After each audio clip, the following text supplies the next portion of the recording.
arriving in Scotland when I was 10 years old, maybe speaking 2 words of English, and all the kids in school looking at me like I'm an alien. There isn't a certain archetype for a founder, and you don't need to know that this is what you wanted to do all along. Being a really good generalist, it will help you. Again, there's no absolute, there's no one type of person, but what I found is that knowing a little bit about everything is enormously helpful. It makes you hugely adaptable. Like, you have to learn how to be dropped in a new place and suddenly figure things out by constantly putting myself in discomfort and in challenging situations and really pushing myself. I kind of flex this muscle of, like, there's very few things that I would be afraid to do or be hesitant to do, professionally speaking. It is such a lonely thing that unless you start to bring others in, the loneliness can almost cripple you because you end up questioning everything. It's so insular, it's so in your head. To this day, we have not been able to invest a single dollar in marketing. So everything we have has been organic. We are in an attention deficit economy where everybody doesn't have a lot of attention left. We're all fighting for consumers' attention. And color is one of the easiest way to cut through because it is inherently emotional. My biggest dream when creating this was getting on the shelves of Sephora. I just remember visiting Sephora, visualizing myself walking in, seeing my products, and I thought, when I get there, that will be the pinnacle of success, and everything after that will just be the cherry on top.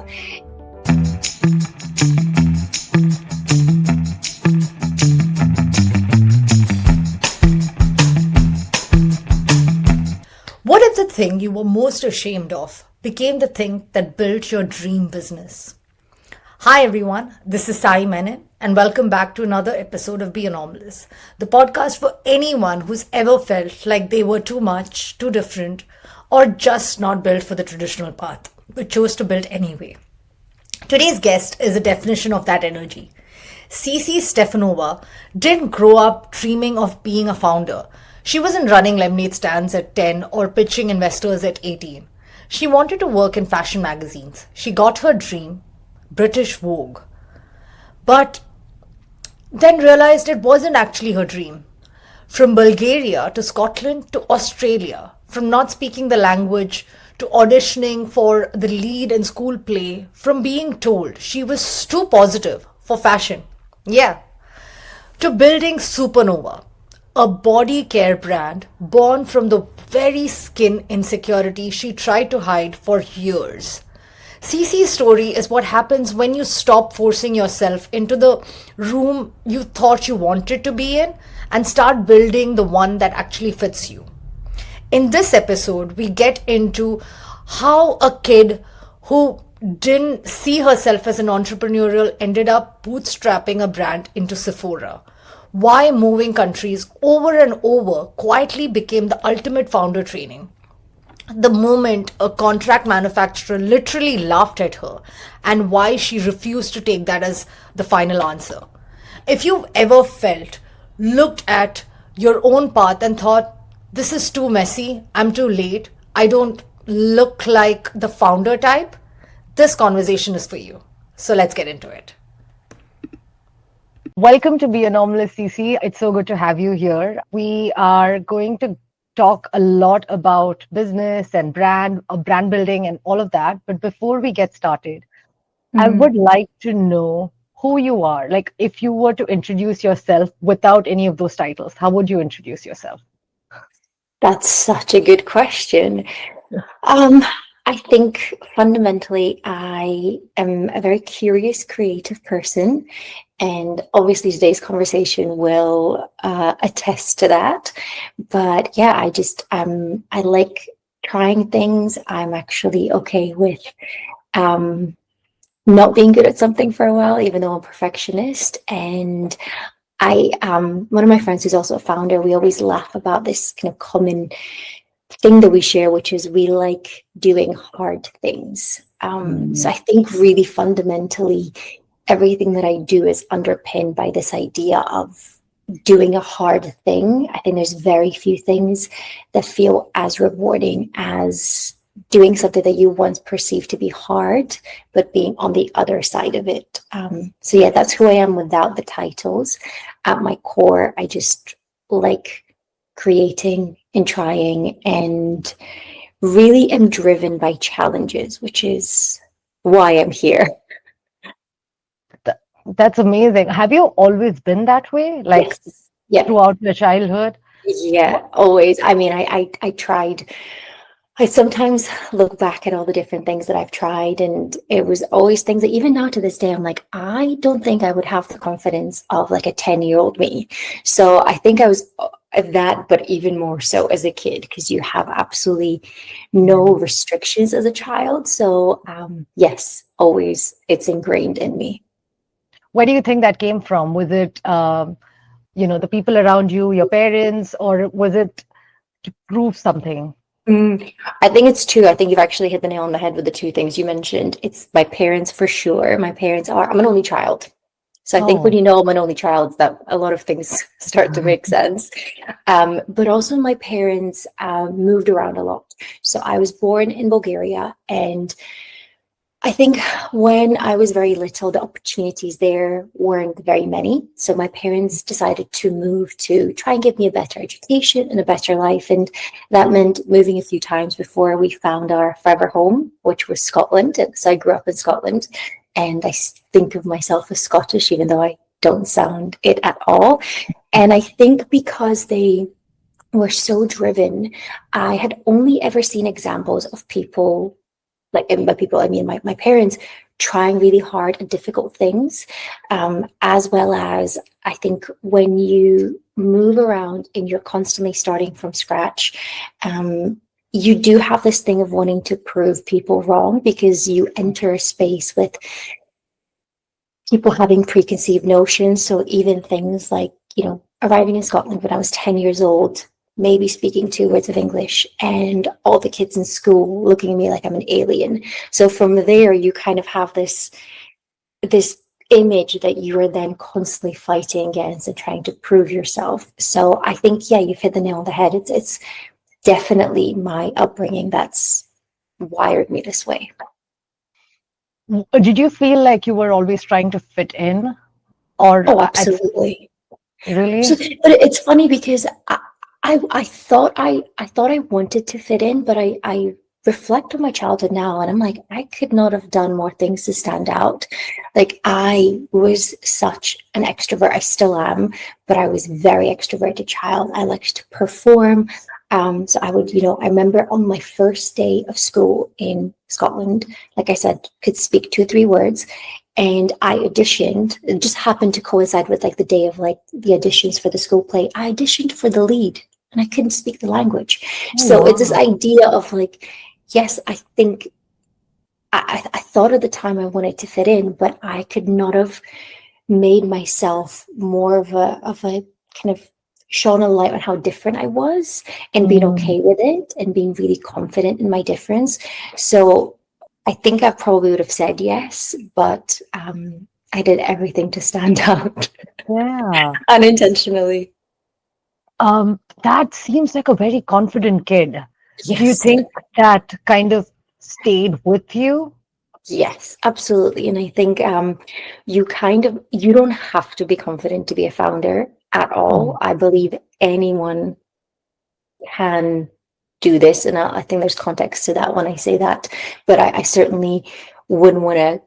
I think having heard interviews before becoming a founder, I would hear very specific parameters of what a founder is. And I think as you do this, you realize that actually any type of personality could be a founder. You just play to your strengths, and you try to hire for your weaknesses, let's say. But I definitely feel like my confidence has immensely helped. I'm not as extroverted as I was, but even Mhm. just the telling of the brand story. I mean, your life when you're building something is pitching yourself. Mm. And one of the things that I think you said this word at the start, which was passion. Mm. And I think more than confidence, I think passion is the thing that I have in abundance because I'm deeply passionate about the things that I do.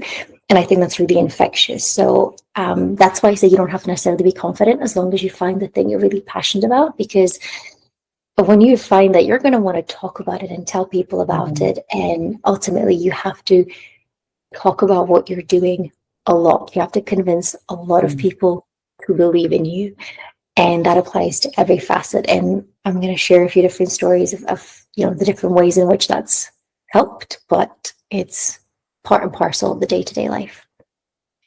Do you do you think that you showed early signs of entrepreneurship at, in No. your childhood? No? No, I didn't. And do you know what? I'm so glad I get to say this because every single interview I've ever heard, it's like, yes, from at the age of 2, I had a lemonade stand and I was running this hustle. And I'm like, no. And then you feel like if you haven't done that, then you don't have that in you. I didn't. I was a very creative child, and the dream was completely different. It had nothing to do with business. It had nothing to do with entrepreneurship. I studied English literature. I wanted to be a writer. I went into journalism, and I had zero intention of being a founder.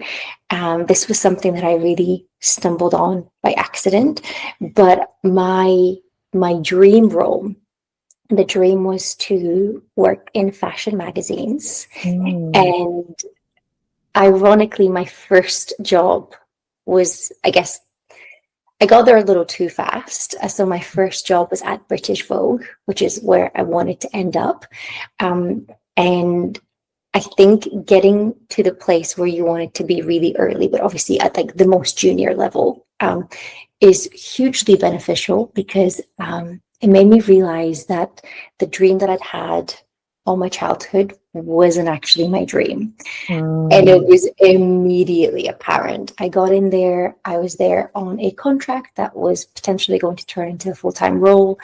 And I remember you have this like exit interview as you wrap up the contract.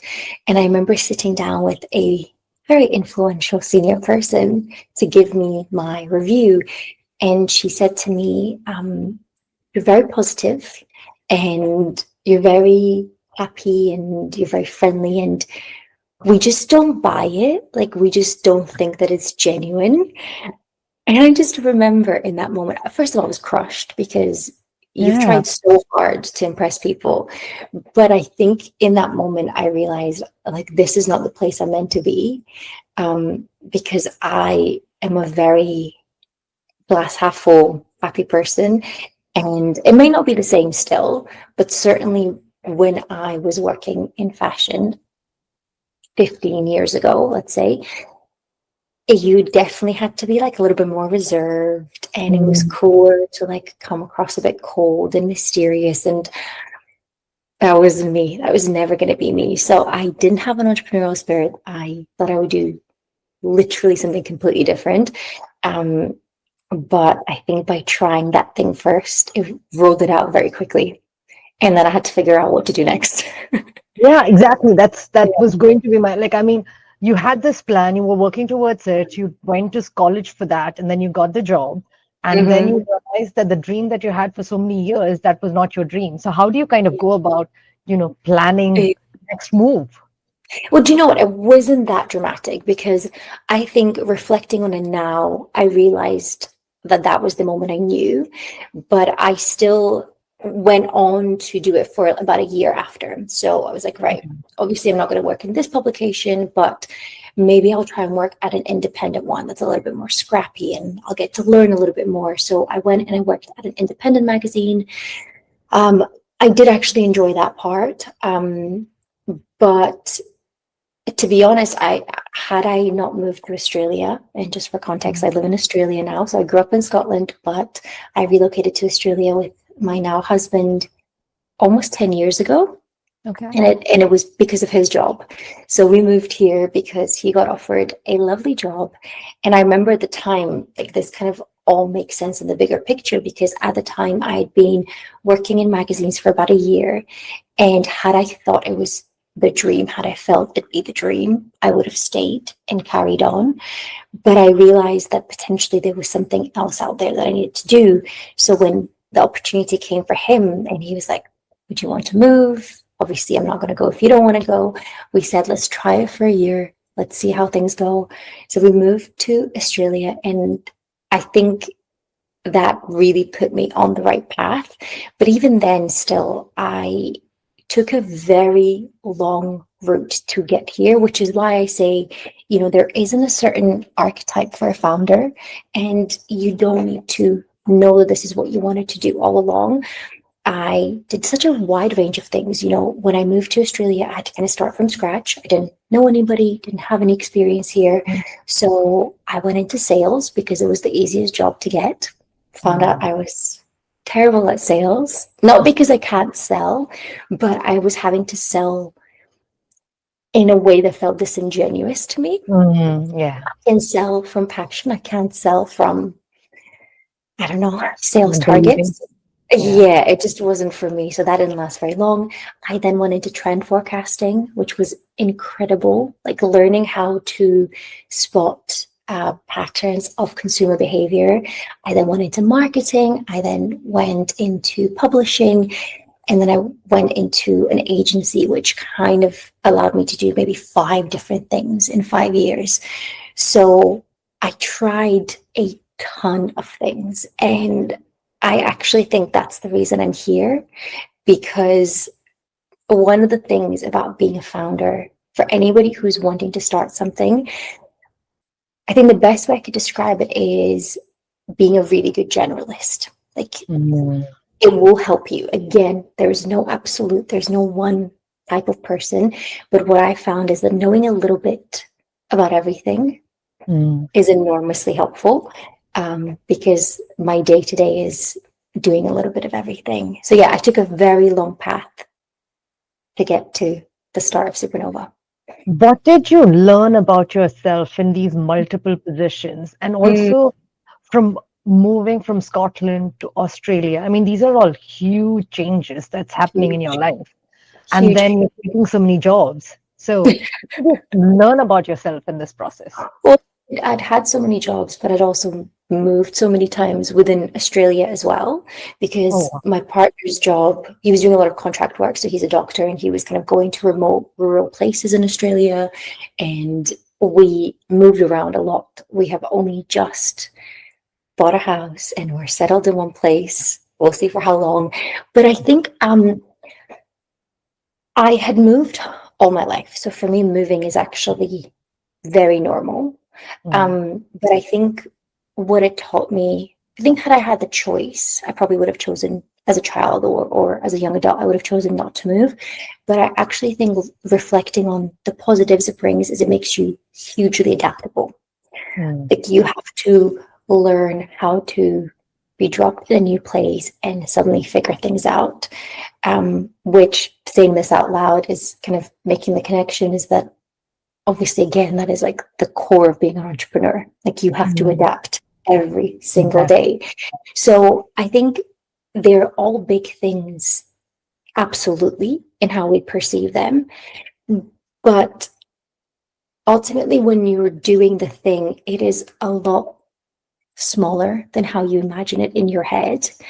And I'm glad that I did a lot of things that took me out of my comfort zone and really pushed me, because it kind of, everything we do is a muscle. And I think the more you repeat something, the stronger that muscle gets. So unintentionally, purely unintentionally, I did not plan it this way, but by constantly putting myself in discomfort and in challenging situations and really pushing myself, I kind of flex this muscle of, like, there's very few things that I would be afraid to do or be hesitant to do, professionally speaking, because I'm like, well, that's kind of what I'm used to. Like, it's normal to be in a little bit of discomfort. So yeah, unintentionally, I gave myself a really good founder boot camp. Yeah, and but I what I got from what you were talking, it's also the mindset. You're a very Mhm. positive person. You Yeah. always looked at the positive side of things. So even when you were put in a difficult situation, you kind of Yeah. adapted and looked at the positive of it. And I think that's very important, especially in an entrepreneur's journey, because there's a lot of ups and downs, and it's a lonely journey too. So So, lonely, so yeah. lonely. And honestly, half of the battle's in your head. Like, yes, Mm, you've got physical, tangible challenges that you're going to hit every single day, but half of the battle is in your head. So I think getting a lot of mastery over your mind is really important. And I by no means have got there, but like every day I work at mental health and doing the things that I know that help me stay grounded and stay calm and are really important practices. But also you made a point that I think is so important, which is that it's a lonely journey. Like mm, you'll end up hiring people along the way, and there'll be a few. For me, I have one key hire that truly is a pivotal part of the business. It is our head of product and education. It happened very serendipitously. I just knew that if I was going to create a company, I knew so much about the creative side of it. I knew exactly what I wanted to stand for, how I wanted to sound, to look, but I wasn't a scientist and I wasn't a chemist, mm, and I wanted to only make credible claims, right? In beauty, as women, we're yeah, hit with so much marketing, and half of it, I know now for sure, half of it is complete rubbish. Like it is yeah. untrue. But there's so many things you can legally get away with saying. So I knew that one of the fundamentals of what I wanted to create was that anything we say, we can back up with evidence, with research. So hiring a scientific expert was really integral, but it was only ever meant to be a contract role for a few months. And that now has turned into my first employee. She's been with the company for coming up to 4 years. So I think we're like the three and a half mark. The first 1 to 2 years was still very much the contract consultancy that just kept growing and growing and growing. And I remember around the 2 year mark, we had this conversation where she turned around and said, I actually would love to work here. Like, is that a possibility? So we made a role for her because I recognize that it's lonely. I recognize that I actually work better in a team with people, bouncing ideas back and forth. So while that happened unintentionally, I think one of the things that I took away from it is I actually operate better when there's people. So Mm, you think, I can't hire right now. And to be fair, we still can't hire anybody full time. But mm, what you can do is bring in consultants, you can bring in external voices, you can bring in contractors, you can bring in people part time. Um, it is such a lonely thing that unless you start to bring others in, the loneliness can almost cripple you because you end up yeah. questioning everything. It's so insular, it's so in your head. So you almost have to get out of your head. And Mm, then the final thing I would add there, and this was again purely luck, but if you can create your own luck and if you can aim for this, I met somebody really early on. She's one of my closest friends now, but the first friend I made when I moved to Australia ended up starting her own brand, which she grew mhm, into a global beauty brand. And she just sold it as of a few months ago. So I cannot overstate enough how incredible it has been having somebody in my life who is always a few steps ahead, because she kind of like lit a torch in front of me. And I ask her questions on a daily basis. And I know that's not everybody's reality, but if you don't have somebody in your life who has done the thing you're doing, I also slide in so many founders' DMs. I ask so many questions. So you don't need to wait for that to be a close friend. You can definitely find a network of founders who you can ask questions to, because the only way you can get forward is by asking a ton of questions and having a lot of conversations.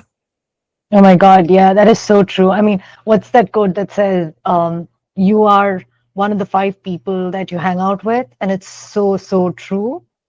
Um, 100%, 100%. And look, when I met my friend, we didn't know that, what was lying ahead. I think at the time, we bonded over our kind of desire. This was in the very early days and me starting to think about something, but absolutely had no idea I would end up doing it. Because I think as entrepreneurs, you toy with the idea for a while before you actually do it, before you have that like pivotal moment. So we bonded over our shared beliefs around doing hard things and challenging ourselves. But I didn't know that she would end up becoming like a global beauty founder. So that doesn't happen often, but I think, as I said, I'm a firm believer in like you can create your own luck. So you can choose the 5 people that you're around, and it could be the 5 professionals that you're around. It doesn't have to be the 5 people you're around on a personal level, but ultimately you have to have a really good support system because it's incredibly hard. And if the people around you don't understand how hard it is, yeah. it will be impossible to get through the day. That's just a fact. Oh my God. Yeah, that's so true. So let's get into Supernova. How Mhm. did you start this brand? What got you into it? Do you know what's so funny? So I do believe, look, there's lots of different ways that somebody could start a business. I don't think you have to necessarily be solving your own problem. I think there are brilliant founders who are just incredible business people. So I definitely don't think there's one path for everybody. But for me, because I wasn't entrepreneurial in my childhood, the only reason I would do this is because I had a problem I wanted to solve. And I'd had that problem since I was a kid. So I always had body skin issues. I didn't know what they were because we didn't have, it's so funny saying that now, definitely like ages you, but like I didn't grow up with the internet. That came around when I was kind of in my young teenage years. So you didn't have the opportunity to like jump on TikTok and Google something, go on YouTube and watch a tutorial. You genuinely had no clue if something was happening to you. So I now know that I had body acne, I had keratosis pilaris, I had post-inflammatory hyperpigmentation. And I remember as a kid, I had them since I think the earliest memory I have is maybe like early teens, like let's say 12, 13. And you're in school and you're going on school trips and you're in sport class and you're changing in front of people. And I just remember feeling embarrassed about my skin. Like that feeling is really vivid in my mind. And I just assumed that it was something I'd have to live with. I didn't know what it was. I didn't know it was body acne. I also thought I was the only person that had it. So I was very, very ashamed of it and I would try and hide it. And it was only when I moved to Australia. So if you know anything about Scotland, it's a very cold climate, right? So if you have body skin concerns, 99% of the time your body's hidden. So maybe like 5 days a year when it's sunny. So I was like, it's fine. Like I literally just like wear layers. It's not a problem. Moved to Australia. People are at the beach every weekend. It is incredibly sunny. You cannot. And I remember Googling like bikini that covers your back, bikini that covers like, parts of your body. And this was, early to mid 20s. I'm like, okay, now you do have access to things. Now you can look into what this is. Now you know what it is and that it's totally manageable.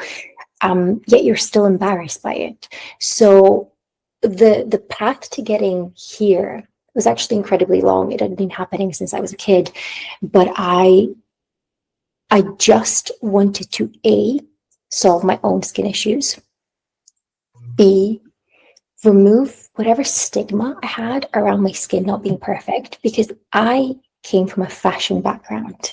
First and foremost, I'll always hold that first dream of being a fashion editor. And there were so many outfits, there were so many beautiful backless tops that I never wore. So I'm like, that's so sad that you love clothing and that you feel like you can't show your skin. And it kind of became a necessity. I was like, you don't have the option to hide here. So when I moved to Australia, I slowly started to think about how I would treat my own skin concerns. And again, it was very many years before I decided that it was going to be me that would do something about it, because I'm like, surely this exists. Surely somebody else will do it. Like, it's such an incredibly challenging thing to go into just because you have body acne, right? Like starting a whole company. And then I remember during COVID, it was maybe like at the start of COVID, my role got made redundant. And I kind of took that as a little bit of a sign from the universe. It may not have been, it was probably just circumstantial. There was the global landscape. But I was like, okay, so now you have time. The world is shut down. And if you're going to do this, like, there's probably not going to be a better opportunity to do it. So I think there was a lot of things. I think it was circumstantial moments, but it was decades of feeling in a non kind of positive way in my own skin. So it's the path to Supernova has been so slow. Even when I decided to do it, I would say the first 2 years were me being completely clueless. Like, I just remember feeling so lost and cold calling contract manufacturers, and then like practically laughing in my face to be like, oh, that's so nice, you want to create a product. Like, they would typically work with people who had experience and had done this before. So it was a lot of circumstances that came together to really push me in this direction. Talking about the fact that contract manufacturers laughing at you, or like there is, I also feel like a lot of the times people have the idea and they have that belief wanting to start something, but there's this constant grappling between self-doubt, especially when people like the contract manufacturers laughing at you and saying that you don't have any expertise. How can you do it? And also the people around you. I mean, you're your worst critique, so it's the inside voices that's stopping you. How did you kind of fight that? And I think that's very important, because a lot of the times that's what's stopping many people.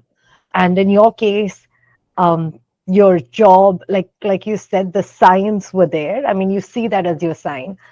But walking away from a comfort, like the job you have, to start something, how did you kind of fight that and kept going? It's a really good question. To this day, I think self-doubt is something that is an ongoing battle. You said something and I could not relate more. I am truly my own worst critic. That's why I'm actually not very afraid of external feedback or anything, because I will be harsher on something that I've created than anybody can be in the world.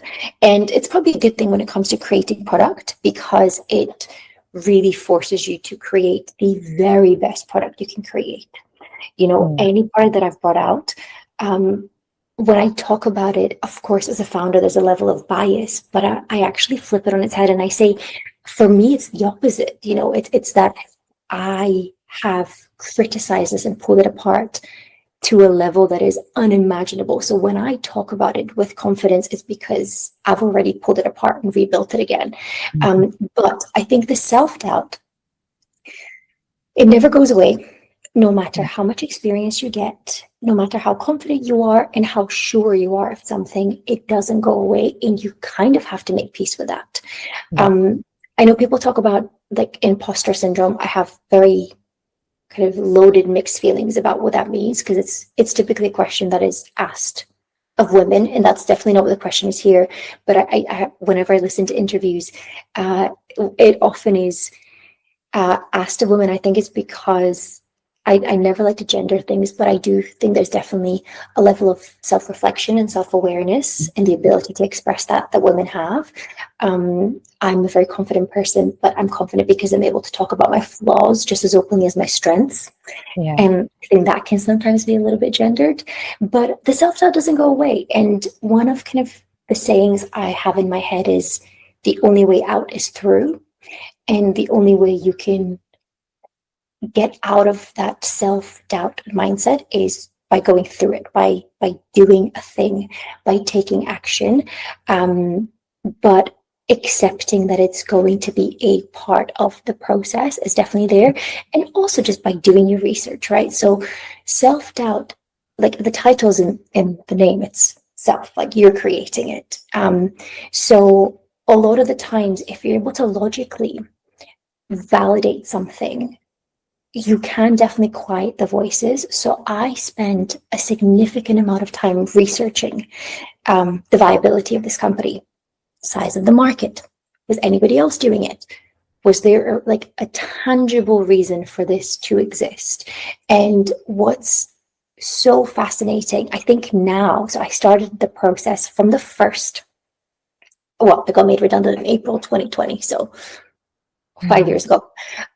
So that was the pivotal moment. So I spent a very large chunk of that first year validating. And at the time, I remember a couple of months into me deciding to do this, Necessaire launched. And that to me was a signal that body care was going to become a thing. So like going back to all the experience you've ever had in life helps you. I kind of had put the trend forecaster hat on, and I'm like, okay, are there enough signs to show that this pattern will lead into a trend? And the data was there. The market hadn't been innovated ever. We started to we've always invested in our face. So we would go to a beautiful luxury store to buy a face cream and would have thousands of options. Yet when it came to body care, you typically would pick up a body wash and a generic lotion while you do your Sunday grocery shopping, right? So this was a market that was enormous. Every single person showers, usually it's like hygiene, hydration, and hair removal, right? Those three things. Some aspects you do more or less, but every single person does that to some extent. So I'm like, okay, it's something that is required by almost every person. It has not been innovated. The market size is enormous and it is not crowded.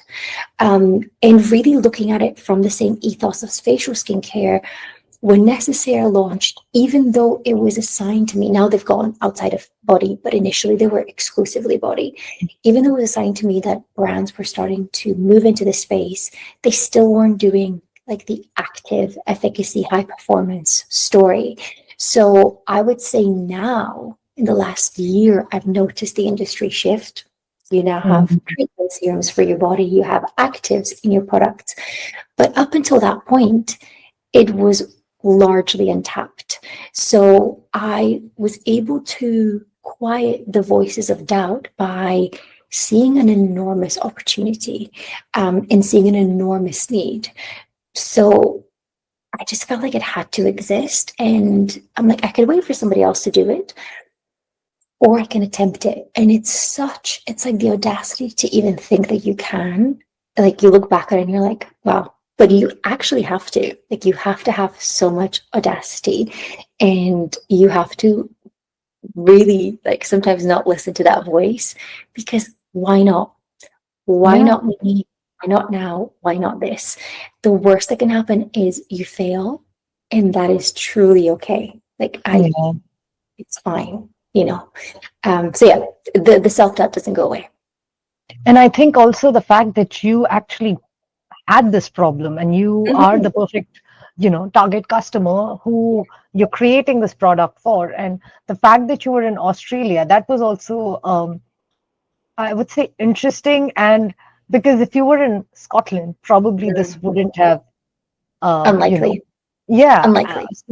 So also knowing that there's so many people out there who is wanting to be in the beach and wanting to wear bikini and not feel conscious about their body.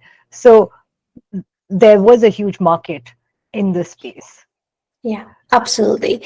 And I actually think you're right. I think had I not moved to Australia, I don't know if I would have started Supernova. So that's why I always say yes to things. And as we were talking about, like moving, it's very challenging, but you just don't know what the thing is that's going to lead you to your thing. And I very much am big on letting life guide me, and I'm not woo-woo in any sense, but I'm just very open-minded. I'm open-minded to what can happen, what can come out of things.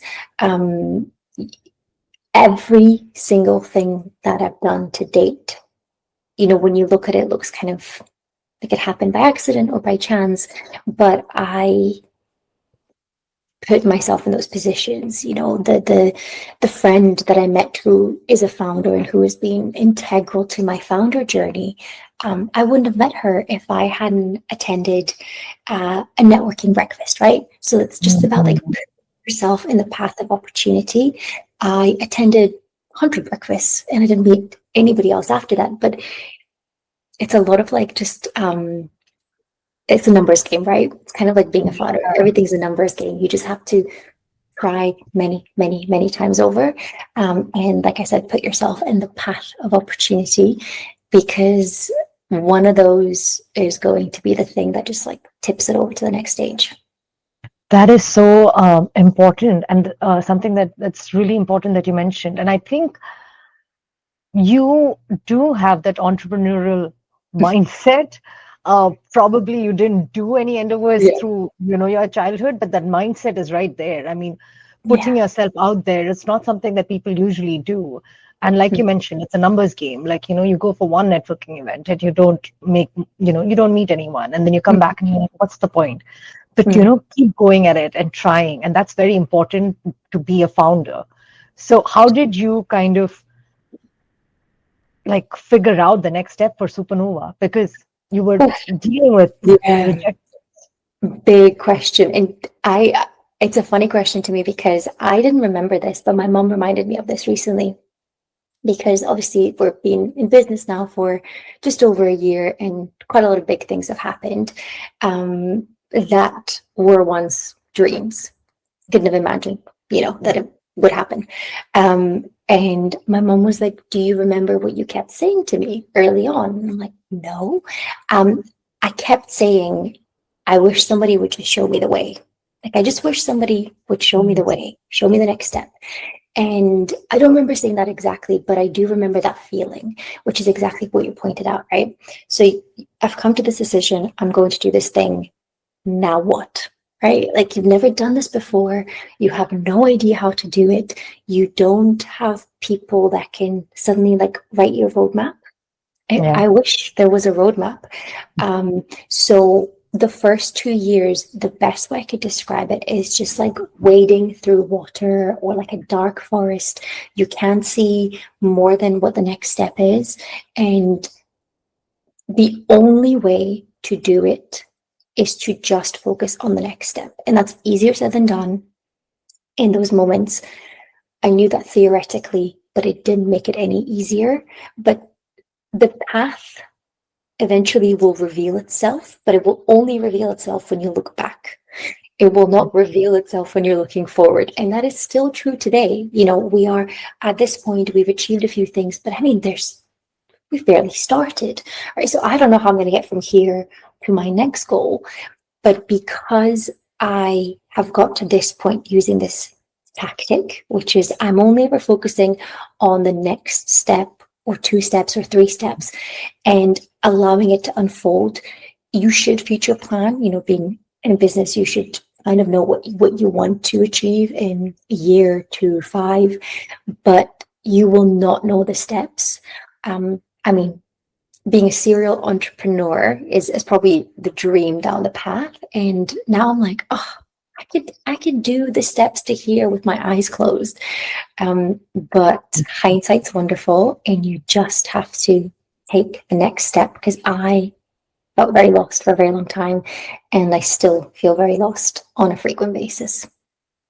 No, that is so true. I mean, a lot of the times we kind of are in our head with all the things that need to get done, but sometimes you just need to find that first manufacturer, and then you can think about the retail partnership or the packaging or everything else, but find that one thing. So just focusing on that, like small steps to be able to get ahead. But yeah, it's really hard.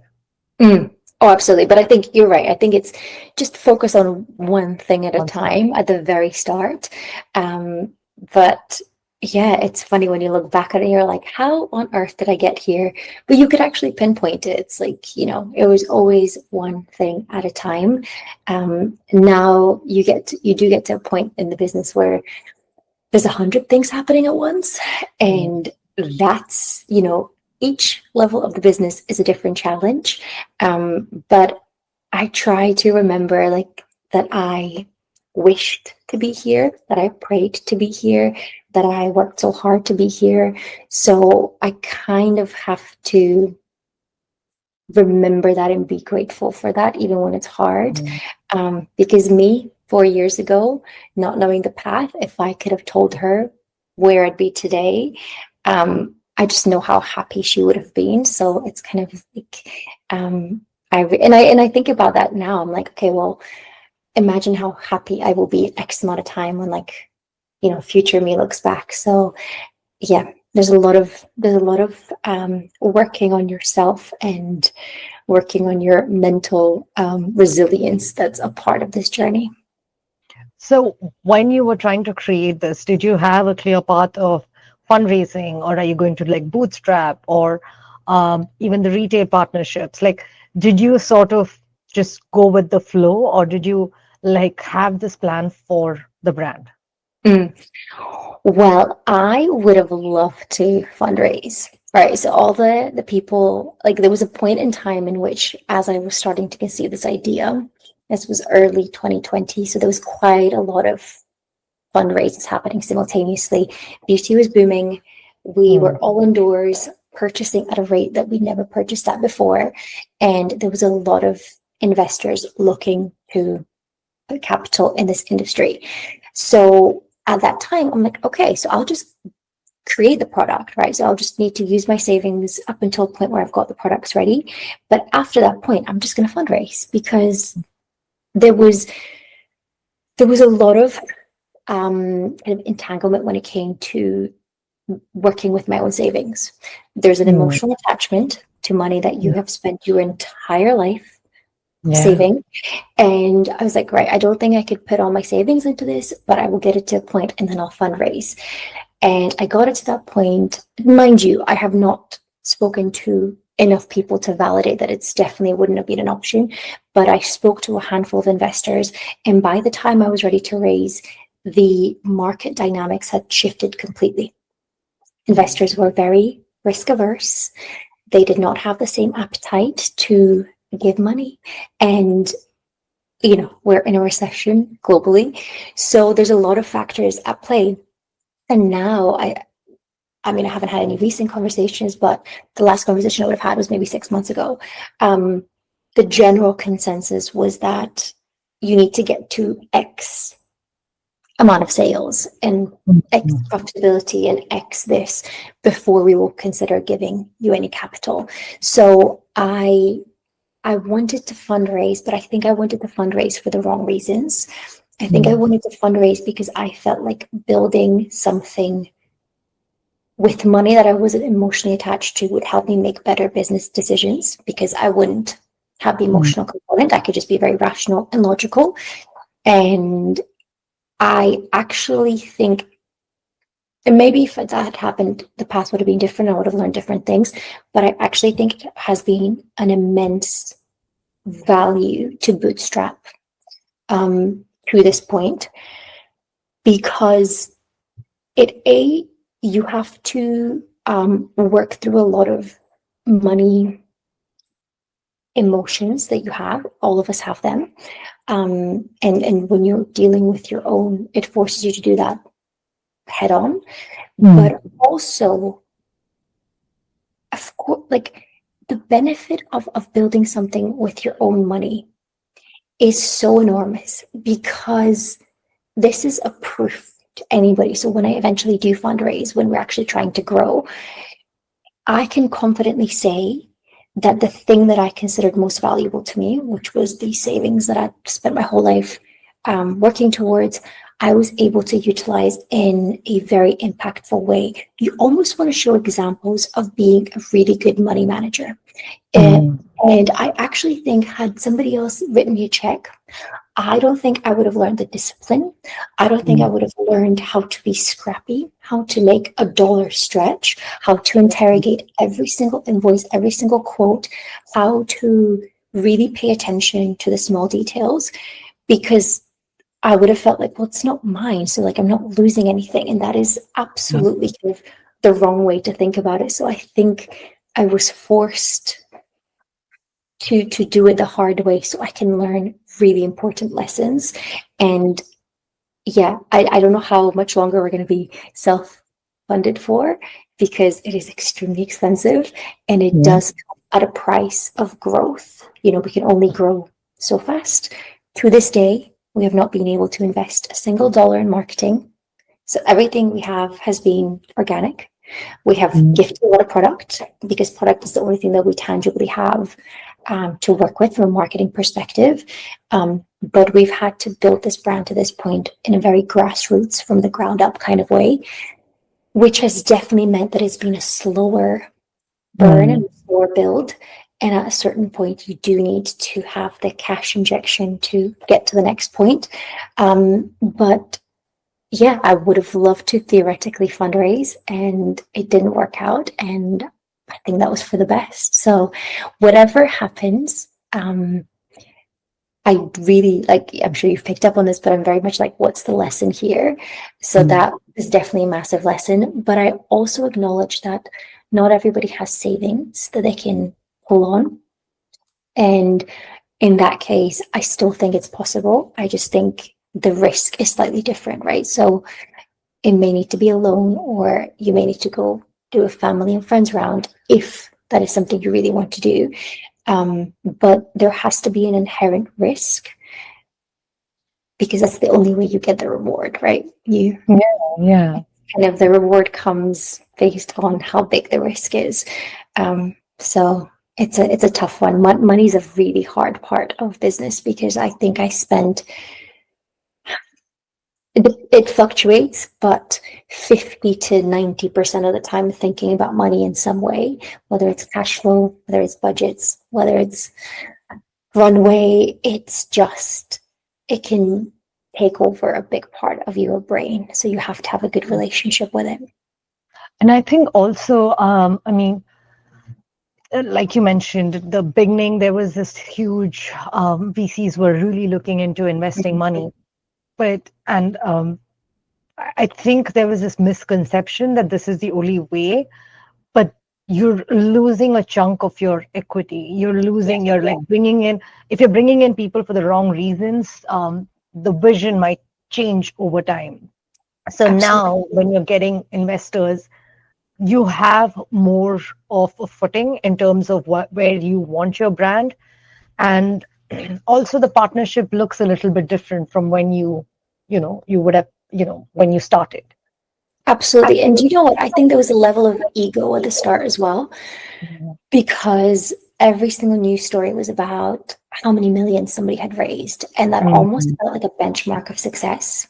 Yeah. And I think when you're forced down a path, it helps you examine like the reasoning behind things. And I think I would have been raising for the wrong reasons. So this was a blessing in disguise. But then to your point, exactly, I know so many founders who raised far too much, far too early, and inevitably it comes back around. So I can think of countless examples where that has not been the right path for them, and as a result it has had detrimental impacts on the business. So there is no right or wrong. The risk is high for everybody, and my only kind of peace of mind is that I just know that there's a quote that I think about quite often when things are hard, which is that, and to be fair, this came from another founder who I forgot who. I wish I could give her credit, but if I find it, I'll definitely let you know. But it's they can't stop me if I don't stop, which is this idea of, I believe that whatever my end goal is, I will get to, because I choose to carry on every day. So even if Supernova fails tomorrow, that doesn't mean that I won't get there. It kind of puts a little bit of like the autonomy and the power in your hands, which is Yeah. that, you choose to keep going. And that's the only difference between a successful business owner, entrepreneur, and somebody else, is they just didn't stop, Yeah. just kept going. And Yeah. they tried again and again. So I like to look at it that way. I'm just like, if I don't stop, then it doesn't stop.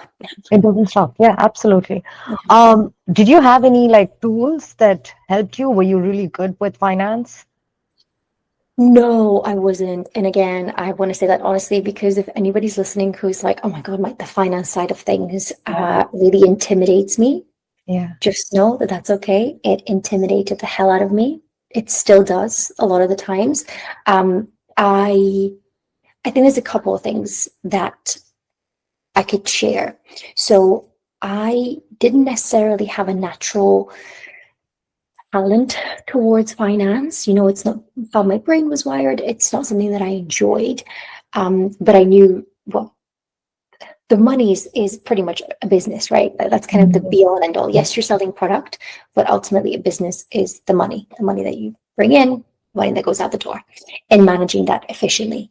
So I think if you want to have a successful business, you have to understand the finances inside and out.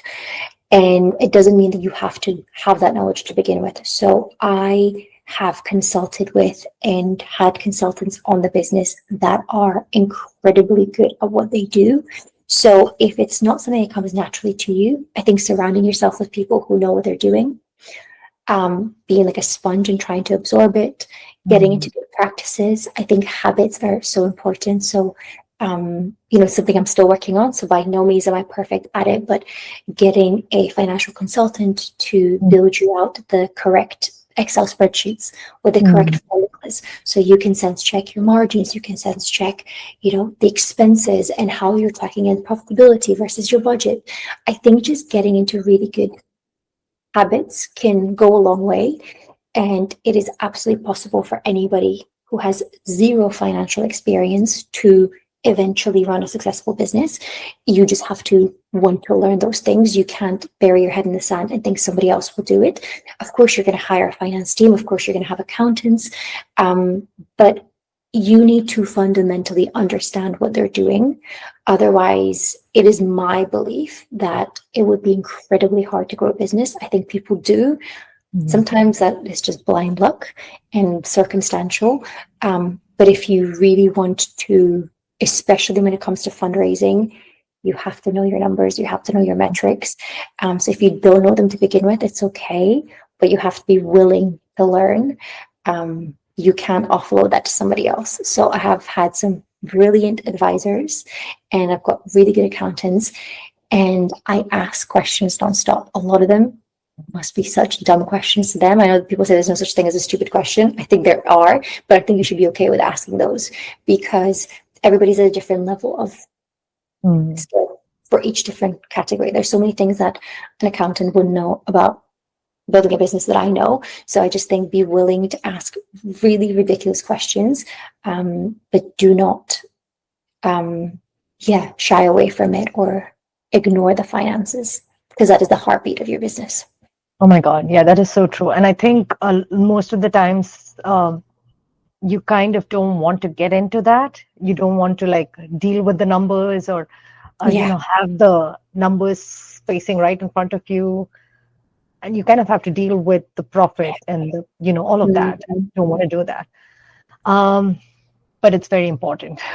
It's so intimidating. It is Absolutely. really intimidating. Let's get into the packaging. Your Nova has the most beautiful packaging. The colors are so beautiful. It's so different.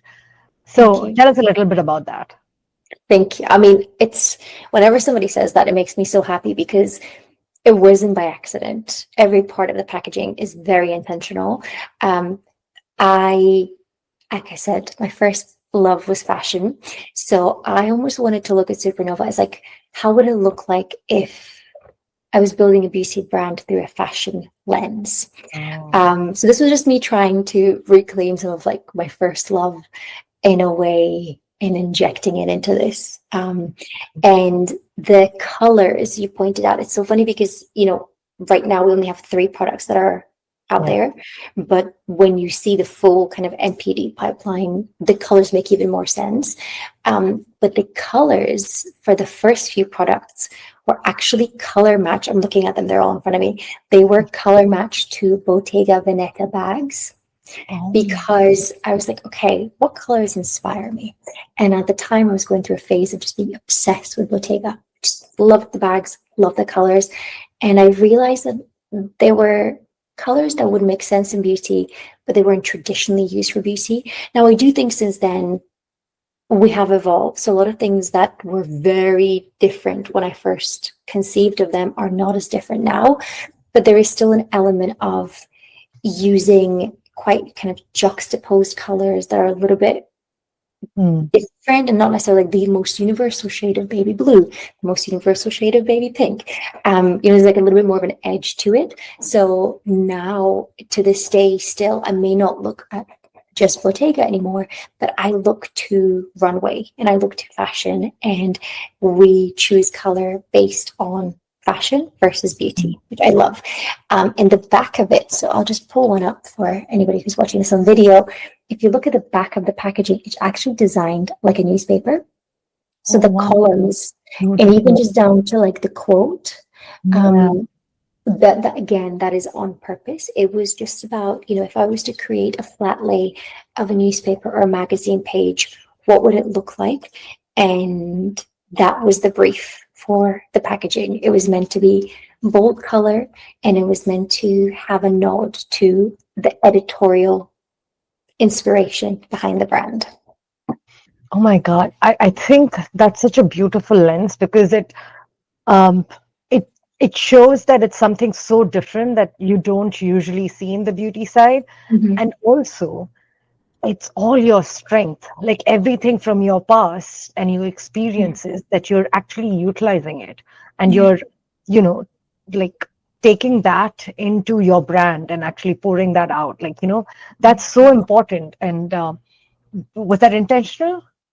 Absolutely. And I think this is something that I would urge anybody to do, because our strengths in life are kind of how we're different or how we think. And this is, such a subtle nod to me as a person that unless I explained it, you wouldn't look at the packaging and think, oh, these must be Bottega colors, or this must be like a newspaper flat lay. It does require a little bit of explaining, and that's okay, because for me, it's kind of my little nod to who I am, and everybody has a different passion, a different angle. And I think what happens a lot of the time, if people's hearts aren't in it, or if people are doing something purely for the commercial aspect, a lot of the magic and uniqueness and innovation can be lost, because you are rinsing and repeating a tried and true formula, and you're keeping it as safe as possible. Whereas I really love when brands do something super innovative, something super interesting. You don't have to reinvent the wheel, but I love when the founding team just adds a little extra something that is so unique to them. And I can think of many brands who have done this really, really well. So this was just my little personal injection into the brand, that even if somebody didn't know what it was, I knew it was there, and it makes me really happy. And it makes it different, right? It makes it authentic. It makes it different. It's something that's not been seen before. And Absolutely.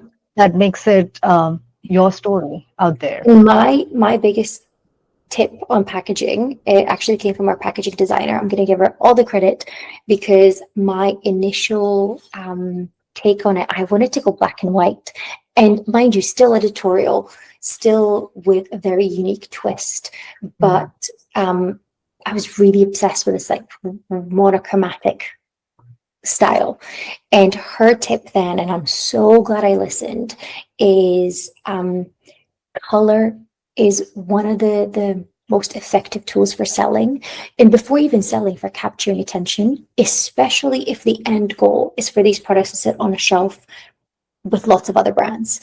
So I think you will notice now, and I certainly do when I go into shops, what draws my attention and what doesn't. And choosing color for the packaging, and choosing really bold, vivid colors has been one of the best decisions we've ever made. It's, Mhm.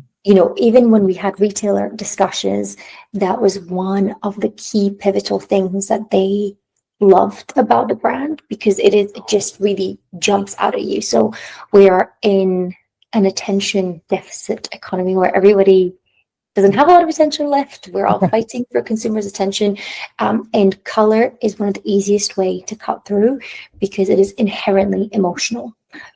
So if there's any founders listening who are trying to decide what kind of packaging to have, you don't have to do color in a very specific way, but just having color as part of the packaging will already put you a step ahead. I mean, that's such a great tip and such a great advice. What Yeah. does success for Supernova look like for you? Oh, that is I keep saying that's a very good question. Well, you've got lots of very good questions, but it's something that, look, I do think it could change. So I'm definitely not saying it is the be all and end all. For me, I used to think that, so my biggest dream when creating this was getting on the shelves of Sephora. I just Mm. remember visiting Sephora, visualizing myself walking in, seeing my products, and I thought, when I get there, that will be the pinnacle of success, and everything after that will just be the cherry on top.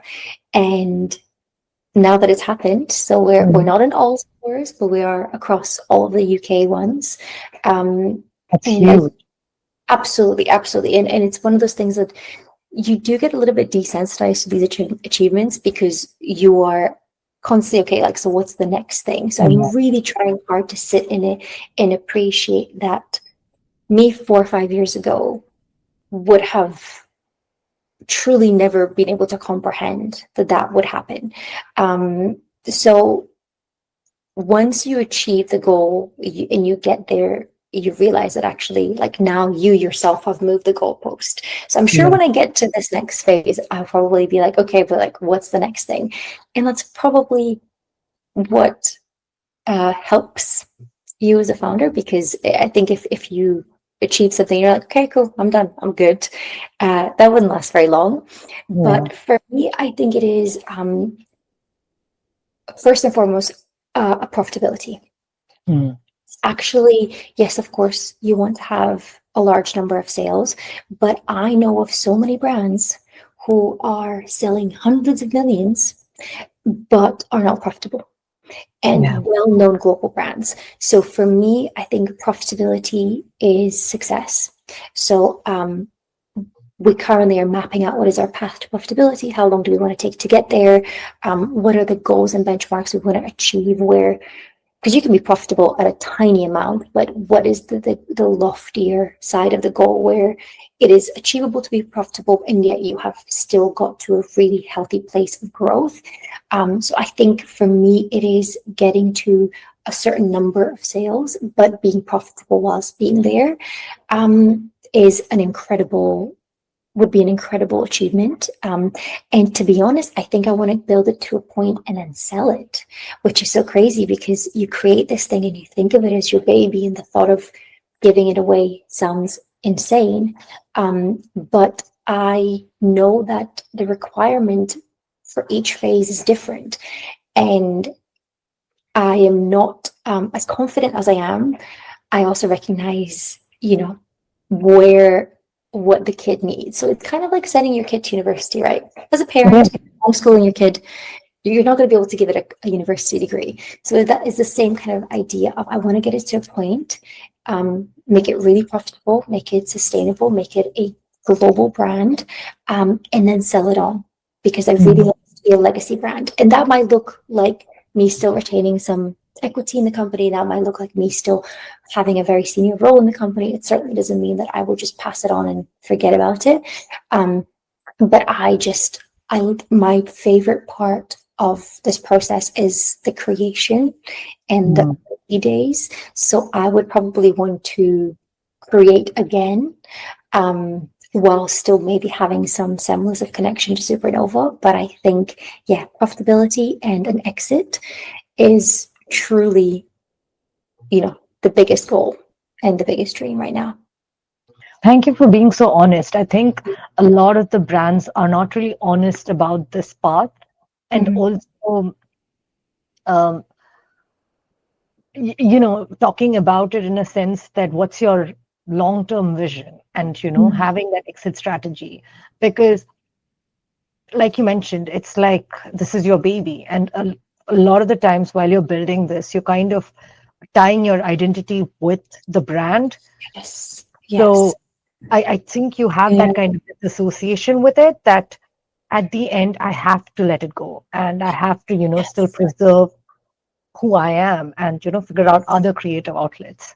Yeah. So No, honestly, Supernova is just my first act. Like I'm only just getting started, and you have to let it go because it is it is otherwise going to cripple you, and it's going to just like bring you down. Because when we have a good sales day or a good piece of news, or we land a big retailer, let's say, you feel like you're on top of the world. But if yeah, by the same token, if something challenging happens, it's so hard not to project that onto yourself.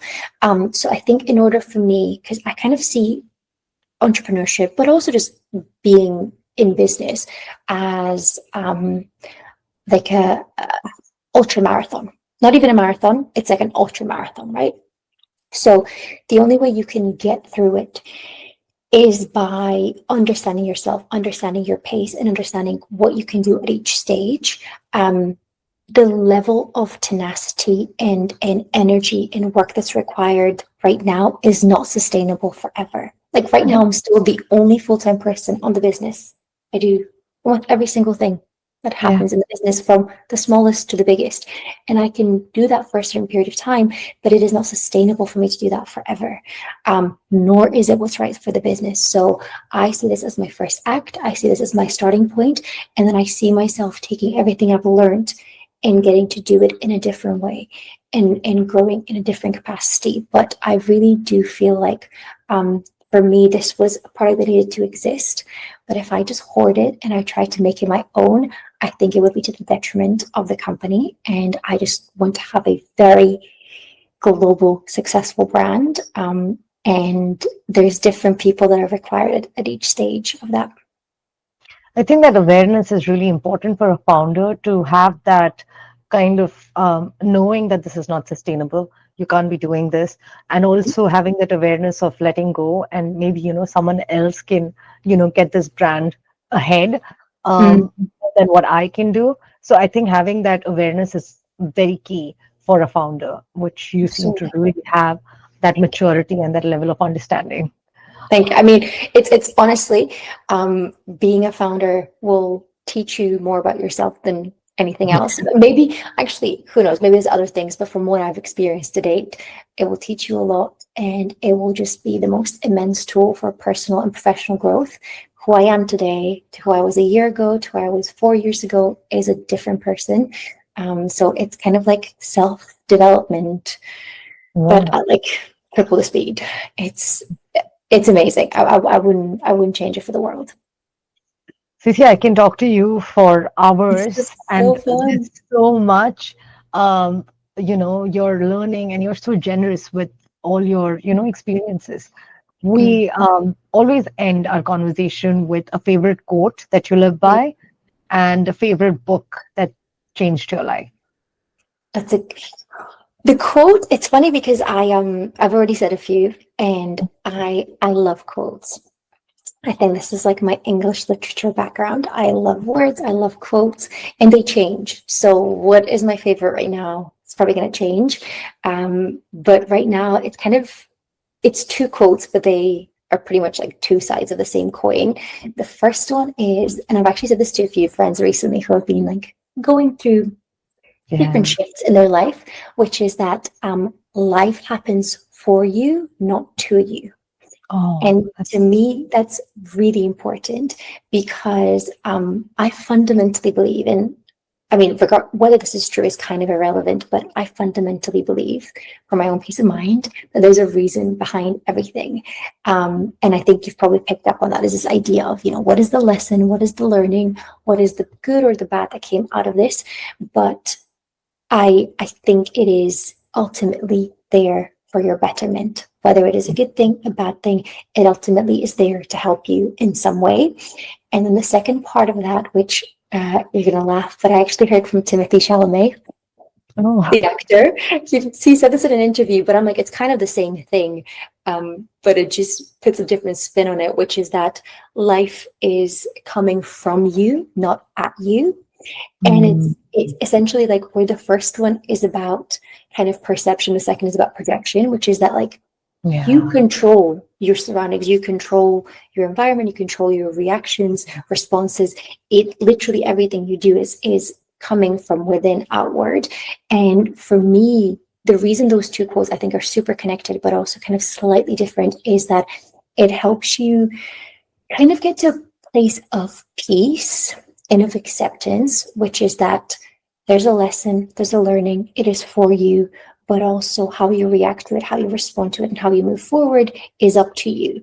And right now I'm sitting with those two mantras almost on a daily basis. And they do give me a lot of peace.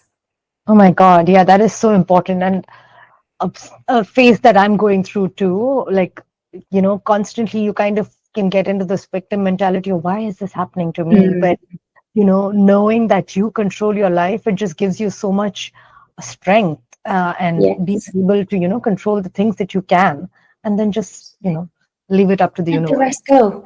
Honestly, like another one, like I'm such a quote person, which is so funny because like I said, like I'm not woo-wooing into any of that, but I do think there's certain beliefs, and it's like let go and let flow. My mom always says that to me. She was like, sometimes if you just hold on to things and there's a lot of tension, you're actually blocking a lot of things. So you're right. It's that thing of like, yes, you absolutely have control, but sometimes part of control is also like having a lot of trust and like just letting go of it and knowing that things are going to be okay.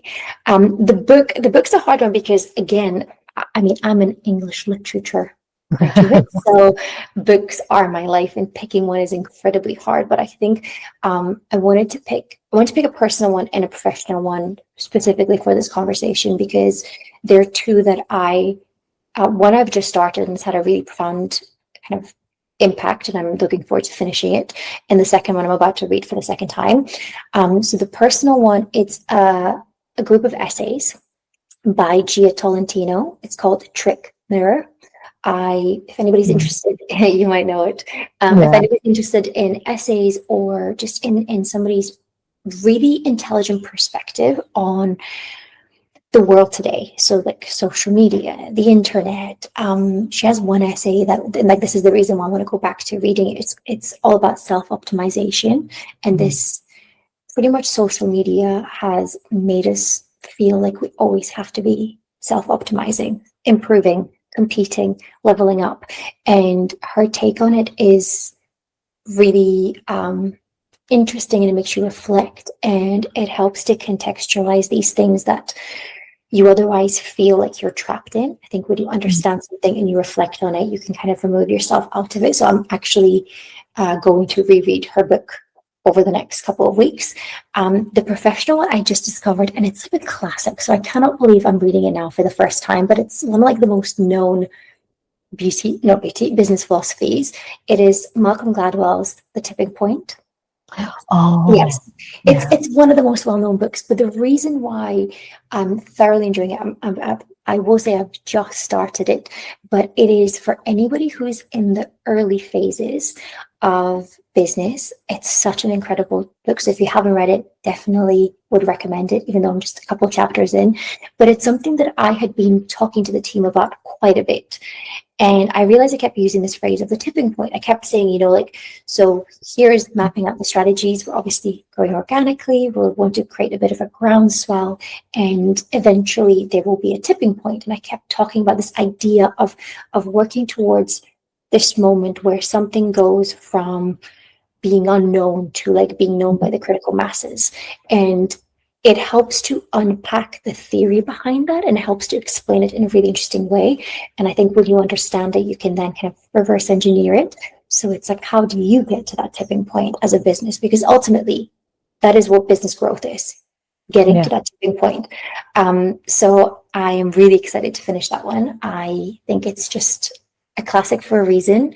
And yeah, hopefully by the end of it, I'll feel a lot more equipped to reach my own tipping point. Oh my God. Thank you so much, Cici. This was such a wonderful conversation. I learned so much, and I'm sure everyone will learn so many things from, everything that you said, not just about business, but I think the whole outlook of life. You are such a positive, such a generous person. It comes across in your conversation. So thank you so much. Well, this being my first podcast interview is such an honor, and it was so joyful and pleasant. And I can't believe I wasn't doing this until now, but I will say I think it's a testament to your interview skills and how you conducted this interview. It literally felt like I was speaking to a friend, just sharing a story. And I think that's probably why I was able to really comfortably share all of my learnings. So yeah, thank you so much for having me. It has been truly a pleasure. Thank you. Thank you so much, Cici. That was so sweet of you. I'm walking away from this conversation with such deep respect for the way Cici moves through her life. With honesty, with curiosity, and with this quiet conviction that doing hard things is its own kind of freedom. What she shared today is the real founder journey, not the highlight reel. The lonely days, the invoices you're scared to open, the self-doubt that whispers louder than the winds, and the courage to keep choosing yourself anyway. Cici is proof that the path doesn't need to be linear for it to be meaningful. That moving countries, careers, and identities can actually build the muscle you need to start something that doesn't exist yet. And that sometimes the biggest breakthroughs come from the questions you sit with the longest. If her story resonated with you, if you've ever felt like you're starting over or standing out when you think you should be blending in, I hope this conversation reminds you of one thing. Being different isn't the obstacle, it's the way forward. I thank Cici for her generosity, her vulnerability, and for building a brand with so much purpose behind it. And thank you for listening. If this episode moved you, share it with someone who's walking their own unconventional path. And please subscribe to the channel and the Be Anomalous newsletter to keep building the future you deserve. Until next time, this is Sai Menon. Be bold, be real, and be anomalous.